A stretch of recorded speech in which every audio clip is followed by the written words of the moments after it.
Hello guys नमस्ते जय जगन्नाथ मोर आउ एक नुआ वीडियो को आपण मानक स्वागत। चलतु वीडियो स्टार्ट करवा। तो बर्तमान टाइम है 7:45। आज टे लेट होगा उठापी। तो देखिपुर मु गाधे पाधे पूरा रेडी हो सारे। तो बर्तमान आपण मैंने तो जानते घर लोक कहीं नहांती किंतु बापा आज आसुँच बो रहीगला बोर देहटा टे खराब अच्छी तेणु गाँव में रहा। तो बापा मत कही ठाकुर जिनिस धुआधुई करने जो बासन बासन ठाकुर जीतक जिनस मुझे धुआधुई करदेवी बापा आसिले पूजापूजी करेंगे। तो चलतु बापा आसला पर्यंत वेट करिया। आइला बाबा आमर ठाकुर पूजा करेंगे मैं आपको देखी जेहेतु आज श्रावण मासर प्रथम सोमवार तो आज भी मंदिर जीवार भी अच्छी। तो चलतु। तो बर्तमान बापा आसिक पहुँची जाइए पूजा विधि पाखे। तो रीतिनीति अनुसार बापा जमी सका उठिक पूजा करती। तो आगे फूल पानी छींचती ठाकुर को भल आगे पोछापोछी कर तो धूप चंदन दिखती। तो चलतु देखा।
ବର୍ତ୍ତମାନ ତ ଆମ ଘରର ପୂଜା ସରିଗଲାଣି, ବାପା ପୂଜା କରିସାରିଲେଣି। ତ ଚାଲନ୍ତୁ ଦେଖିବା। ଏବେ ତ ଠାକୁରଙ୍କ ପାଖରେ ଭୋଗ ଲାଗିଛି, ଯାହାକି ପାଣି ଛଡ଼ା ହେଲା ବେଳେ ହିଁ ଫୁଲ ଦେଇଛନ୍ତି। ତ ଫୁଲ ଦେଖନ୍ତୁ, ଟଗର ଫୁଲକୁ ବଢ଼ିଆ ଭାବରେ ସଜେଇକି ସବୁ ଠାକୁରଙ୍କ ପାଖରେ ବଢ଼ିଆ ଭାବରେ ଶୋ କରିକି ଦେଇଛନ୍ତି।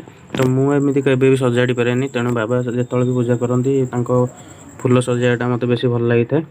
ଯେତେବେଳେ ବାପା ନଥିଲେ ସେତେବେଳେ ମୁଁ ହିଁ ପୂଜା କରିଥାଏ। ତ ଏବେ ଟାଇମ୍ ହେଇଗଲାଣି ଯିବା, ବାହାରିବା ଡ୍ୟୁଟି ଉପରକୁ।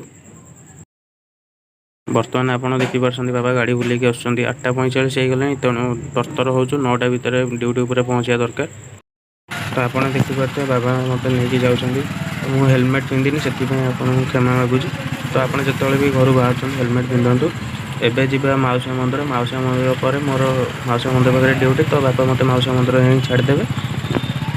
ବର୍ତ୍ତମାନ ତ ଦେଖିଲେ ମନ୍ଦିରରେ ମୁଁ ପହଞ୍ଚି ସାରିଛି, ପୂଜା ବି ସରିଗଲାଣି। ଯେହେତୁ ଟାଇମ୍ 9ଟା ବାଜିଲାଣି, ତ ମୋର ଡ୍ୟୁଟି ଟାଇମ୍ ହେଇଗଲାଣି, ତେଣୁ ମୁଁ ଯଥାଶୀଘ୍ର ଆସି ପୂଜା ସାରି ସାରିଲାଣି। ତ ବିଶେଷ ଲୋକ ବି ନାହାନ୍ତି, ଦେଖିପାରୁଥିବେ ମନ୍ଦିର ବେଢ଼ାରେ ବି ବିଶେଷ ଲୋକ ନାହାନ୍ତି, ଅଳ୍ପ ଲୋକ ଥିଲେ, ତେଣୁ ଜଲ୍ଦି ପୂଜା ସରିଗଲା। ତେଣୁ ଆଜି ପାଇଁ ଭିଡ଼ିଓ ତ ଏତିକି, ପୁଣି ନେକ୍ସଟ ଦେଖାହେବ। ତ ରହିଲି, ଓମ୍ ନମଃ ଶିବାୟ। ପ୍ଲିଜ୍ ମୋତେ ସପୋର୍ଟ କରନ୍ତୁ, ମୋ ଚ୍ୟାନେଲକୁ ଲାଇକ୍ ସେୟାର ସବସ୍କ୍ରାଇବ୍ କରିଦିଅନ୍ତୁ। ଧନ୍ୟବାଦ।